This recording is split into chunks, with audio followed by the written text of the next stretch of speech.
शांति। आज 8 नवंबर 2024 भारत में शुक्रवार है। Today is 8th November 2024 and it's Friday in Bharat. आज की मुरली का जादुई रहस्य स्वयं को प्रेरणा देने के लिए magical secrets of today's Murli for motivating the self। आज की साकार मुरली एक शब्द के ऊपर हम गहराई में जा सकते हैं और वो संगम युग की सुंदरता है कि स्वयं जन्म मरण के चक्कर से न्यारा शिव बाबा निराकार गॉड अल्लाह ईश्वर टीचर बनकर बच्चों को सर्वश्रेष्ठ पढ़ाई पढ़ाकर सतयुग के लिए राजाओं का राजा बना रहा है। तो आज का शब्द है पढ़ाई। पढ़ाई के ऊपर बहुत कुछ कहा जा सकता है। पढ़ाई और अभ्यास ज्ञान के बारे में भगवत गीता ने भी बहुत कुछ कहा हुआ है। बहुत सारे स्कूल्स में पाठशालाओं में उनका ब्रीद वाक्य होता है। तो अभी कल मेरा तेजपुर यूनिवर्सिटी में सेशन हुआ था, तो उनका ब्रीद वाक्य उपनिषद से लिया गया है। बहुत स्कूल कॉलेज में प्रोग्राम करके मैं देखता हूँ कि संस्कृत का ब्रीद वाक्य लिखा हुआ है।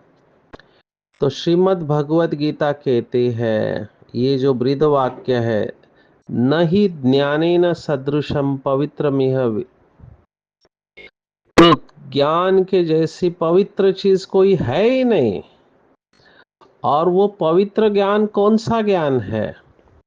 आज की साकार मुरली में बाबा ने कहा वह जो भक्ति मार्ग की भगवत गीता सुनाने वालों से कोई फीलिंग आती है क्या, बाबा पूछ रहा है।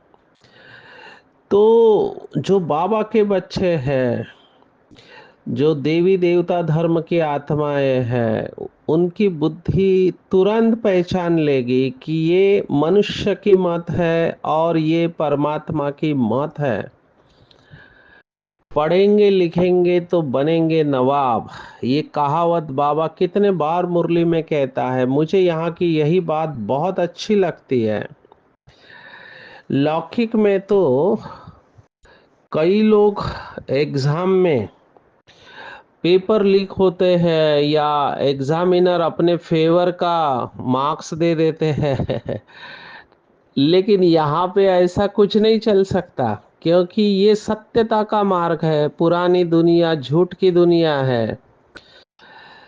तो कई लोगों को ये फीलिंग आती है, जो मुझे भी आती थी, क्योंकि आप सबने सुना होगा हमारे जीवन का अनुभव, जिन्होंने भी किताब पढ़ी है उसमें हमने बताया है कि मुझे फाइनल एमबीबीएस के एग्ज़ाम में फेल कर दिया गया था। अभी मैं जीवन में कभी फेल नहीं हुआ था, और जबकि आगे भविष्य हमारा राह देख रहा है, डॉक्टर बन के बाहर आने वाले, उसी समय फेल किया गया। तो मैं दुखी तो डेफिनेटली हुआ था, लेकिन आजकल के बच्चों की तरह आत्महत्या के विचार तो नहीं आए थे। लेकिन मैं सोच रहा था ये कैसे हो गया। मेरे लिए शौक था। इवन हमारे कॉलेज के मित्र जिनको मैं पढ़ाता था उनके लिए भी शौक था, क्योंकि हम फेल हो नहीं सकते गरीब लोग, क्योंकि एग्ज़ाम फी बहुत महंगी होती है, समय चला जाता है। और जिनको जिनको मैंने पढ़ाया वो सब पास हो गए थे। तो कॉलेज वालों के लिए सबके लिए शौक था, मेरे लिए खुद शौक था। तो मुझे ऐसे लगता था ये क्या है, हम इतना मेहनत करते हैं और फिर भी हमारे साथ ऐसा क्यों होता है। तो डेफ़िनेटली उदास हो गया था। फिर मुझे विचार आया कि अभी क्या करें? क्योंकि मेरे साथ वाले सभी आगे चले गए थे। तो मुझे ऐसे लगा कि ये पूरा अन्याय है। फिर भी मैंने रीवैल्यूएशन के लिए अप्लाई किया। मुंबई यूनिवर्सिटी को लिखा कि मेरे पेपर फिर से चेक किए, क्योंकि एक सब्जेक्ट नहीं 2 सब्जेक्ट में फ़ेल किया गया था। मेडिसिन और सर्जरी ये बहुत बड़े पेपर होते हैं। अभी आजकल के बच्चे, अभी ऐसा आया है मेडिकल कॉलेज में कि उनको छुट्टी देते हैं एग्जाम के बाद में। अभी मेरा अरुणाचल प्रदेश में लेक्चर था, तो उधर डिबेट चल रहा था। मुझे उन्होंने पूछा, एक प्रोफेसर सर्जरी के वो कहते हैं बच्चों के लिए सिलेबस थोड़ा ज़्यादा हो जाता है, बच्चे टेंशन में आते हैं, तो हर पेपर के बाद उनको छुट्टी देना चाहिए। और दूसरा कह रहा था, फिर आए क्यों प्रोफेशनल कोर्स में छुट्टी क्यों चाहिए? हमारे आसाम में, माना वो आसाम से थे, उन्होंने कहा आसाम में तो कंटिन्यूस पेपर होते हैं, तो यहाँ क्यों चाहिए आपको छुट्टी? तो ऐसे उनका डिबेट चल रहा था और वो मुझे पूछ रहे थे आपका क्या ओपिनियन है। तो मैंने कहा डिसीजन आप लोगों को लेना है। हमारा लक्ष्य ये नहीं होना चाहिए कि उनको डिग्री मिले, हमारा लक्ष्य ये होना चाहिए कि वो अच्छे इंसान बने, अच्छे डॉक्टर बने। अगर उनको प्रेशर आता है जो कि आजकल के बच्चे महसूस करते हैं, आप अगर भारत के क्रिकेटर जानते हैं तो भारत के क्रिकेट के कैप्टन होकर गए कपिल देव निखंज, उनका एक वीडियो बहुत वायरल हुआ कि उन्होंने बहुत अच्छा सुनाया कि आजकल के क्रिकेटर्स कहते हैं, हम आईपीएल में कहते हैं बहुत प्रेशर होता है, बहुत प्रेशर होता है। तो कपिल देव जी ने कहा अगर इतना प्रेशर है तो मत खेलो। प्रेशर लेके क्यों खेलते हो? तो उन्होंने अपना अनुभव सुनाया कि हम प्लेजर के लिए खेलते थे, हम फन के लिए खेलते थे, हम खुशी के लिए खेलते थे, हारने जीतने के लिए नहीं। अभी उन्होंने और एक एग्जाम्पल दिया, शायद उनका लेक्चर स्कूल कॉलेज में ही था। तो उन्होंने कहा आजकल के बच्चे बच्चे भी कहते हैं हमको बहुत प्रेशर है, बहुत प्रेशर है। तो उन्होंने प्रश्न पूछा कि आप एसी स्कूल में पढ़ते हो, आपके माँ बाप आपके लिए इतना मेहनत करके आपकी फीस भरते हैं, और आजकल के टीचर तो आपको हाथ भी नहीं लगा सकते, और आप कहते हो हमको प्रेशर है। तो उन्होंने सुना हमारे वक्त जब स्कूल था तो पहले टीचर मारते थे हमको और पूछते थे पूछो अब क्यों मारा करके। तो ये जो प्रेशर प्रेशर करते रहते हैं, ये प्रेशर क्यों आता है पढ़ाई का? It should be a joy to enjoy. यहाँ पर भी वही है। तो मेरा ये बिलीफ था कि केवल अमीरों के लिए ही ये पूरी दुनिया है। जो पैसे वाले हैं वो पैसे देकर पेपर खरीद लेते हैं, है ना, कम मार्क वाले को पास कर देते हैं और ये आगे जाता है, तो हमारे साथ अन्याय है, ऐसे मेरी फीलिंग थी।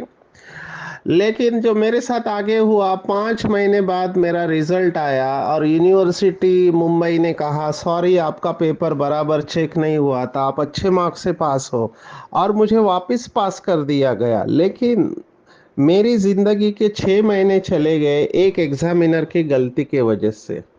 अभी आप सोचो मेरी जगह पे दूसरा कोई होता जो कमजोर मन वाला, जैसे कि मुंबई में केस हुआ कि एक बहन मेरिट में आई थी 12th स्टैंडर्ड में, बहुत कॉन्फिडेंस था, आईआईटी में जाना था, टॉप 10 में आने की इच्छा थी, बहुत मेहनत किया, आईआईटी का एग्जाम दिया, लेकिन वो सिलेक्ट नहीं हुई, तो उदास होकर उसने आत्महत्या कर ली। सोचो 12th में मेरिट में आई है, माँ बाप को शौक। तो माँ बाप गए, उन्होंने कहा ऐसा कैसे हो सकता है, हमारी बेटी तो बहुत इंटेलिजेंट थी, आपकी जरूर कोई गलती हुई है। तब उन्होंने फिर से चेक किया तो पता चला in fact she was in top 10, माना वो पहले 10 में ही आई थी, लेकिन कंप्यूटर मिस्टेक की वजह से उसका नाम नहीं आया था। अभी इन सब में मैं एक बात बताना चाह रहा हूँ कि आजकल लोगों के अंदर, इंक्लूडिंग स्टूडेंट्स, धैर्यता की बहुत कमी है, पेशेंस नहीं रखते हैं। अगर वो बहन थोड़ा समय रुकती और धैर्य रख के परिस्थिति का सामना करते तो शायद वो बच सकते थे और आज एक बहुत श्रेष्ठ सफल व्यक्ति बन सकते थे। लेकिन धैर्य खो देते हैं। पढ़ाई में धैर्य रखना बहुत ज़रूरी है, जीवन में भी धैर्य रखना बहुत ज़रूरी है। और इंसान सबसे पहले विपरीत परिस्थिति में धैर्य खो देता है। पेशेंस कहते हैं अंग्रेजी में। पेशेंस का बहुत अच्छी व्याख्या दी हुई है। अंग्रेजी में कहते हैं patience is not the ability to wait but ability to have good attitude while waiting.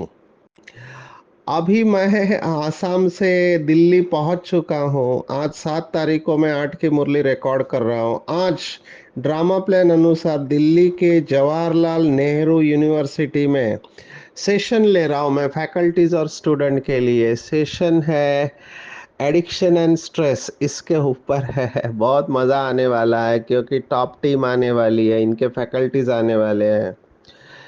तो ये आपके साथ इसलिए शेयर कर रहा हूँ कि बाबा सचमुच में कमाल करा रहा है।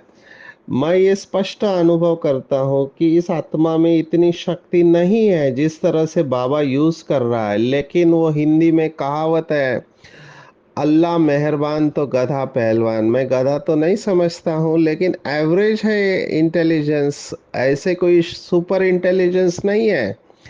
लेकिन जब भगवान हमारे साथ होता है, एक और एक कहते हैं 11 हो जाते हैं। तो ये बाबा की कमाल है कि पिछले 15 दिन से मैं आसाम और अरुणाचल के मेडिकल कॉलेज और यूनिवर्सिटी में सेशन ले रहा, और मेरे सामने कौन बैठे हैं? Paediatric surgeon, diabetologist, dean, director of the universities, और मैं केवल प्लेन एमबीबीएस हूँ। मैंने तो एमडी भी नहीं किया है क्योंकि एमडी करने के पहले ही बाबा मिल गया था, तो अंदर से वैराग्य आ गया, अभी क्या करना है। तो ये मैं आपके साथ इसलिए शेयर कर रहा हूँ कि अगर हम मुरली को अच्छी तरह समझते हैं, मेरा बहुत दिनों से थॉट था कि जिस तरह से मुरली चलती है, मुरली की हम अगर गहराई में लेके जाए स्टूडेंट को, तो स्टूडेंट को भी नशा चढ़ सकता है। क्योंकि मुझे लोग कहते थे तू पागलपन क्यों करता है, तू बाद में भी बाबा की सेवा कर सकता है, एमडी करो, पोस्ट ग्रेजुएशन करो। लेकिन मुझे अंदर से आता था कि बाबा ने कहा कि बच्चे ये अंतिम जन्म है, अब नहीं तो कब नहीं, पूरे कल्प की कमाई है। तो मैं सोचने लगा कि मैंने एमबीबीएस की पढ़ाई के लिए कितना मेहनत किया, कितना मेहनत किया कि मुझे अच्छे मार्क्स मिले और मैं फेल हो गया। तो इसका कोई भरोसा नहीं है। उसके बाद का भी अनुभव आपको शेयर करते हैं। ऐसे नहीं कि मैंने प्रैक्टिस करने की कोशिश नहीं की। गुजरात में तो दवाखाना भी खोला था, सूरत में, लेकिन ड्रामा प्लान अनुसार कोई पेशेंट ही नहीं। अभी करूँ क्या, बैठे बैठे बोर हो जाते थे तो सभी मुरलियाँ पढ़ना चालू किया, तो मुरलियों से और नशा चढ़ गया। वो तो ड्रामा बनना था, जो भी आप कहो। लेकिन मैं आपके साथ ये शेयर इसलिए कर रहा हूँ कि लौकिक पढ़ाई का गारंटी नहीं है। नॉलेज बहुत अच्छा है क्लिनिकल मेडिसिन का, डायग्नोसिस, ट्रीटमेंट, लेकिन पेशेंट नहीं है तो करे क्या। तो लौकिक पढ़ाई मेरे लिए तो उन्होंने गारंटी नहीं दिया कि उससे इनकम भी अच्छा हो सकता है। तो मैंने थोड़ा चिंतन किया, अपने जीवन को साक्षी होके मैं देख रहा हूँ तो डेस्टिनी ही मेरे को लेके जा रही है, ये मेरे को स्पष्ट दिखाई दे रहा है। क्योंकि मेरे तरफ से वैसा विशेष पुरुषार्थ कुछ नहीं है। फॉर एग्जाम्पल, अभी संस्कृत भाषा आती नहीं थी, लेकिन जगदीश भाई ने कहा कि गीता का भगवान सिद्ध करना बाकी है। तो मैंने सोचा इतना कठिन है क्या। और हमारे पास मुंबई में एक व्यक्ति जो कि ज्ञानेश्वरी के ऊपर प्रवचन देते थे, वो भी नामी ग्रामी, उनकी पूरी ज्ञानेश्वरी कंठस्थ, वो भी एक चमत्कारी पुरुष थे। वो मुझे देखकर उनको क्या हो जाता था पता नहीं, हर वक्त या तो श्रीमद् भगवत गीता या ज्ञानेश्वरी का एक श्लोक मुझे सुना देते थे। और मैं अंदर से सोचता था ये बुढ़ा मुझे बोर क्यों कर रहा है, क्योंकि मुझे कुछ समझ में नहीं आता था, लेकिन उनको रिगार्ड, रेस्पेक्ट देते थे। तो इस तरह से अंदर क्यूरियोसिटी पैदा हुई और फिर हमने पढ़ना चालू किया। तब देखा कि संस्कृत कहाँ शुरू होता है, कहाँ खत्म होता है, कुछ समझ में नहीं आ रहा है। दो शब्द कहाँ से चालू होते हैं, कहाँ खत्म होता है, वो समझ में ही नहीं आ रहा था। मैंने कहा ये तो बहुत कठिन है, हमारे से होगा नहीं। लेकिन फिर वही बात है जो आज का हिम्मत हिम्मत रखा, पेशेंस रखा, अपने आप को मोटिवेट करता रहा। मेरा ये थॉट बहुत पावरफुल रहता है। अपना प्रोग्रामिंग मैं करता रहता हूँ, आई कैन डू इट, मैं कर सकता हूँ, मैं सब कुछ कर सकता हूँ, ये बार बार अपने को याद दिलाते हैं। स्वयं भगवान मेरे साथ है, असंभव को भी संभव कर सकता हूँ। ऐसे करके मेहनत करके मेरा यह अनुभव है कि 10% हमारी मेहनत होती है। टू बी वेरी फ्रैंक, 10% हमारी मेहनत और 90% बाबा की मदद रहती है। फिर ऐसी परिस्थिति बन के गई कि मुझे पढ़ना नहीं आता था, तो ऑडियो मिल गया। मैं इंटरनेट पे बहुत सर्च किया तो मुझे वैदिक रिसाइटल ऑफ भगवत गीता मिली। माना वेदों का उच्चार में भगवत गीता, और मुझे बहुत क्लिक हो गई। मैंने उसको ढूंढ ढूंढ के खरीद के उसको सुनना चालू किया। सुन सुन के मेरा कॉन्फिडेंस बढ़ गया, और फिर शुरुआत तो पहला अध्याय छोड़ दिया, दूसरे अध्याय से किया, वो भी 3-4 श्लोक। फिर धीरे धीरे करके श्लोकों की संख्या बढ़ाते गए, और धीरे धीरे करके हर चैप्टर में से इम्पोर्टेंट जो बातें क्लिक होती थी वो श्लोक को याद करना चालू किया। तो जब 30-40 श्लोक याद हो गई तो थोड़ा अच्छा लगा, कॉन्फिडेंस आया। फिर सोचा इसको और गहराई से स्टडी करना चाहिए। फिर अलग अलग प्रकार की भगवत गीता पढ़ना चालू किया। फिर ड्रामा प्लान अनुसार मौका आया। उस समय तो गॉडलीवुड स्टूडियो भी नहीं था। ये तो बाबा का कमाल है, ड्रामा में पार्ट कहो जो भी कहो, एक आत्मा जो बचपन से भगवत गीता पढ़ रही है वो मेरा इंटरव्यू लेना लगे। उस समय ईटीवी मराठी के लिए प्रोग्राम हमारे महाराष्ट्र के चंद्रपुर से हमारी कुसुम दीदी थे, उनके सेंटर पर था। तो ईटीवी मराठी पे अर्ली मॉर्निंग वैल्यूज के ऊपर प्रोग्राम के लिए हमने रिकॉर्ड किया। तो भगवत गीता के ऊपर 30 एपिसोड रिकॉर्ड किए, तो और कॉन्फिडेंस बढ़ गया। और बहुत सारे सुंदर अनुभव मैं कट शॉट कर रहा हूँ। फिर पीस ऑफ माइंड पे रिकॉर्ड हुआ, अभी बीके भाई बहनों के लिए अलग रिकॉर्ड हुआ, और अभी तो चलता ही रहता है। तो जितना इसके गहराई में जाते जा रहे हैं उतना फिर कॉन्फिडेंस, आत्मविश्वास बढ़ते जा रहा है। ये मैं आज की मुरली सुना रहा हूँ कि पढ़ाई में आपको इंटरेस्ट चाहिए।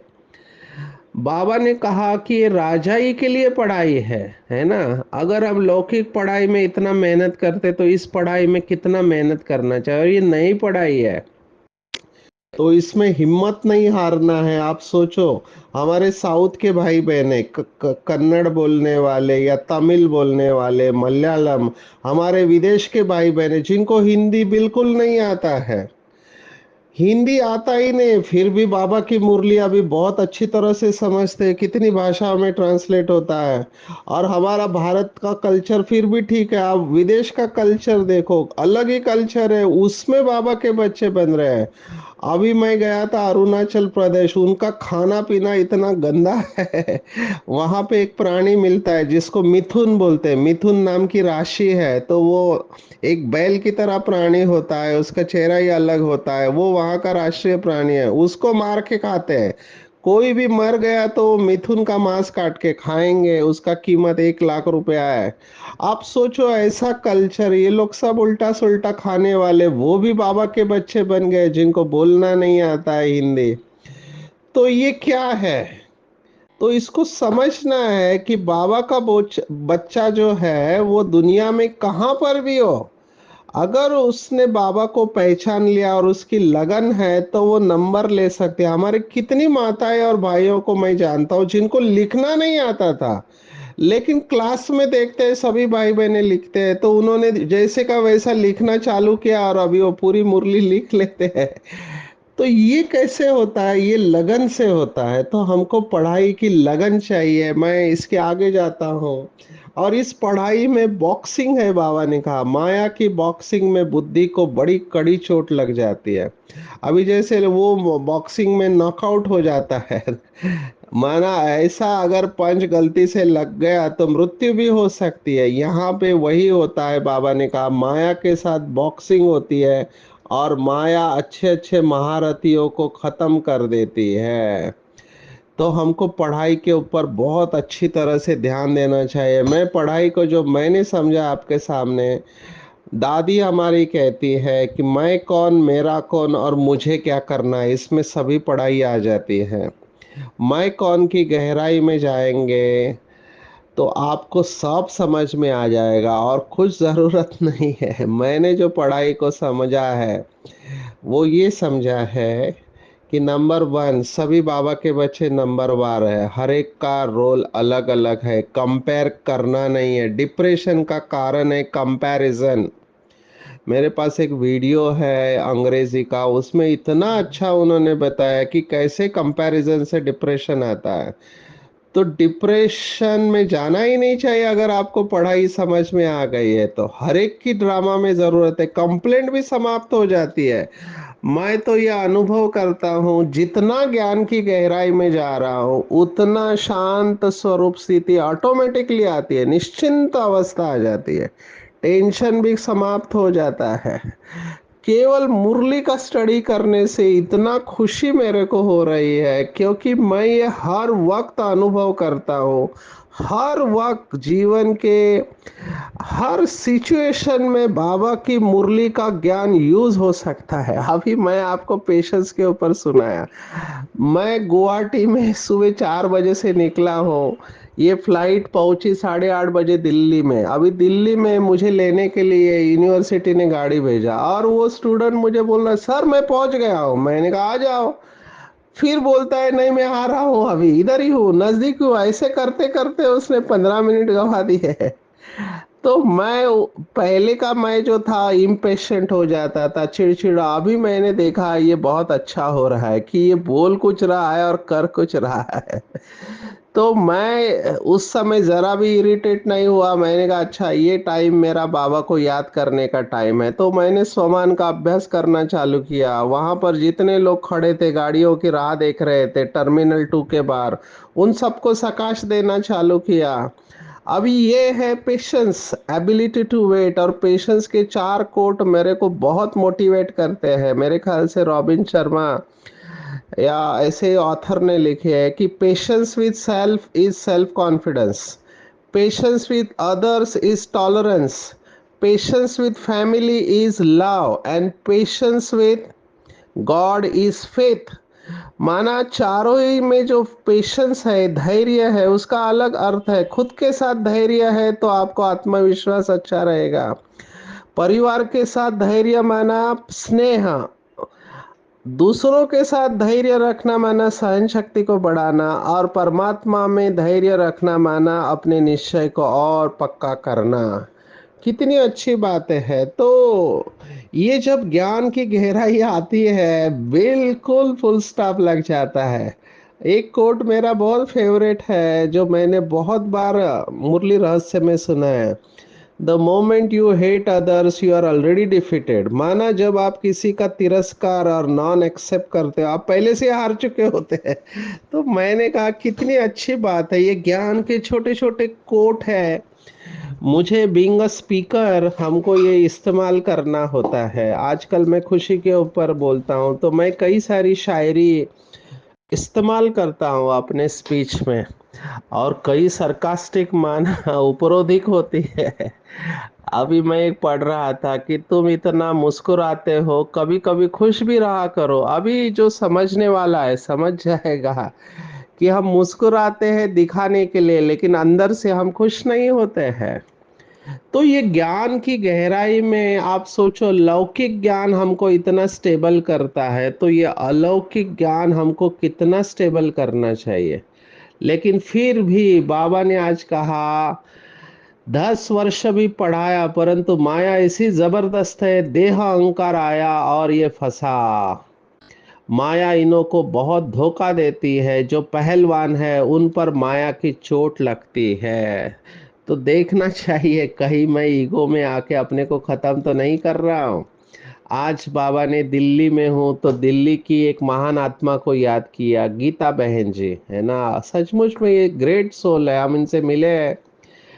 इतनी प्यूरिटी है, इतना योग है, बात करने से ही पता चलता है। बाबा ने आज कहा, बड़ी मीठी बच्ची है। बाबा हमेशा कहते हैं कि गीता तो सच्ची गीता है। आज विशेष ब्रह्मा बाबा ने अपना अनुभव सुनाया, और क्या अनुभव है बाबा का, सच में मैंने ऐसा गुरु नहीं देखा। अपने बारे में कहता है कि मैं इतना पावन, पावन सबसे श्रेष्ठ पावन मैं था, और सबसे पतित भी मैं ही हूँ। माना बाबा ये एक्सेप्ट कर रहे हैं अपने आप को। देखो कितनी बड़ी बात है, बाबा एक्सेप्ट करता है तो हमको क्या प्रॉब्लम है एक्सेप्ट करने में। और आज बाबा ने कहा अगर भूल हो जाए तो झट लिखना चाहिए, बाबा हमसे ये भूल हो जाती है। कोई कोई लिखते भी है, बाबा हमसे भूल हो गई माफ करना। बाबा ने स्पष्ट कहा बच्चा बनकर भूल करने से 100 गुना वृद्धि हो जाते हैं। माया से हारते हैं तो फिर वही के वही बन जाते हैं। तो ये बॉक्सिंग है, इसलिए डरना नहीं है, भगवान को साथ में रखेंगे। सच बताना बहुत जरूरी है। बाबा ने आज कहा कोई आते हैं तो पूछा जाता है इस जन्म में कोई पाप कर्म तो नहीं किए, जन्म जन्मांतर के पापी तो हो ही, इस जन्म के पाप बता दो तो हल्के हो जाएंगे, नहीं तो दिल अंदर खाता रहेगा। सच बतलाने से हल्के रहेंगे। कई बच्चे सच नहीं बताते हैं तो माया एकदम जोर से घूसा लगा देती है। अब ये सच नहीं बनाना ये भी देहाभिमान है, क्योंकि वो छिपाना चाहता है। जितना हम सच बताएंगे उतना बाबा की शक्ति हमें मिलेगी। कड़ी बॉक्सिंग है। बाबा ने कहा ब्रह्मा कहते मैं बहुत जन्मों के अंत के जन्म में हूँ, सबसे पावन था अभी सबसे पतित हूँ, फिर पावन बनता हूँ।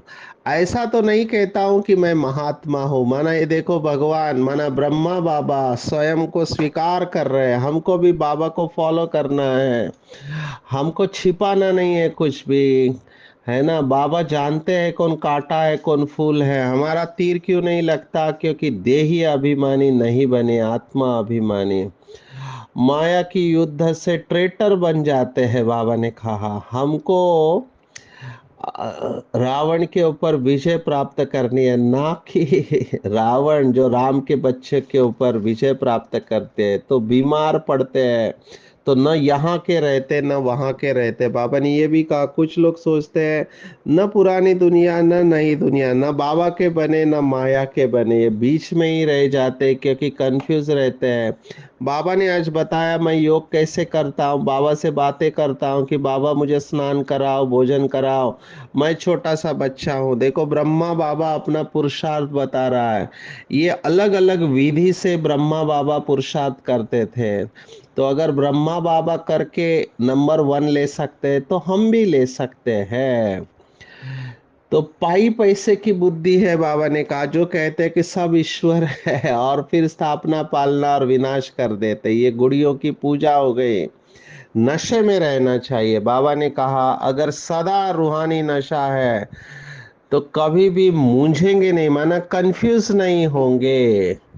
पर ये सदा नशा रहना बहुत जरूरी है। और कौन से नशे की पॉइंट आज की मुरली में बाबा ने दिया, बहुत सुंदर पॉइंट दिए है कि हम ब्राह्मण सो फरिश्ते देवताओं से भी ऊंचे हैं। बहुत नशे की पॉइंट है। देवताओं की पूजा होती है मंदिरों में, आप सोचो कितनी भीड़ लगती है।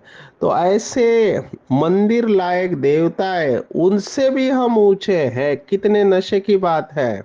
देवताओं को ईश्वरीय ज्ञान का पता ही नहीं है, ना परमात्मा मिलन का पता है, इसलिए हम देवताओं से भी ऊंचे हैं। तो नशे में चले जाना चाहिए बार बार।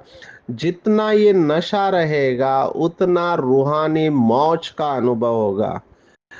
जो लोग नशे में नहीं रहते हैं वो मौज में रह ही नहीं सकते। और बीके लाइफ माना मौज का लाइफ है, ना कि मूझने का। कितना भी कड़ा पेपर आए, बाबा के बच्चे का अकल्याण हो नहीं सकता। बीमारी का पेपर आए, धन का पेपर आए, संबंधों का पेपर आए, कोई भी पेपर आए, बाबा के बच्चे का अकल्याण हो नहीं सकता, क्योंकि स्वयं भाग्य विधाता शिव बाबा ने भाग्य लिखा है। तो हम पद्मा पदम भाग्यशाली है। शरीर छूट जाए लेकिन खुशी नहीं जाए। और ऐसे अपनी सभी सेवाओं को बाबा के आगे समर्पित करेंगे, तभी कहेंगे कि समर्पित आत्मा। आज के पूरी मुरली में टेक होम अगर आप मुझे कहो तो नशा होना चाहिए कि हम राजाई के लिए पढ़ रहे हैं। एक मुरली में बाबा ने कहा था हम प्रिंस प्रिंसेस बनने की कॉलेज में पढ़ रहे हैं। ऐसे लोगों को बताना है नई पढ़ाई है और माया के साथ बॉक्सिंग है। अगर गाफिल रहे गफलत की तो माया घुसा मार के खत्म कर देगी।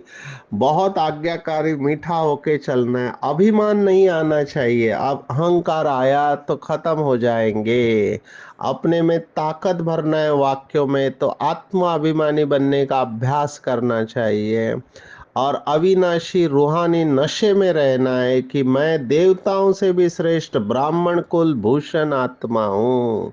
अपनी सेवा को बाप के आगे समर्पित करेंगे तो समर्पित आत्मा बन जाएंगे। अच्छा, ओम शांति।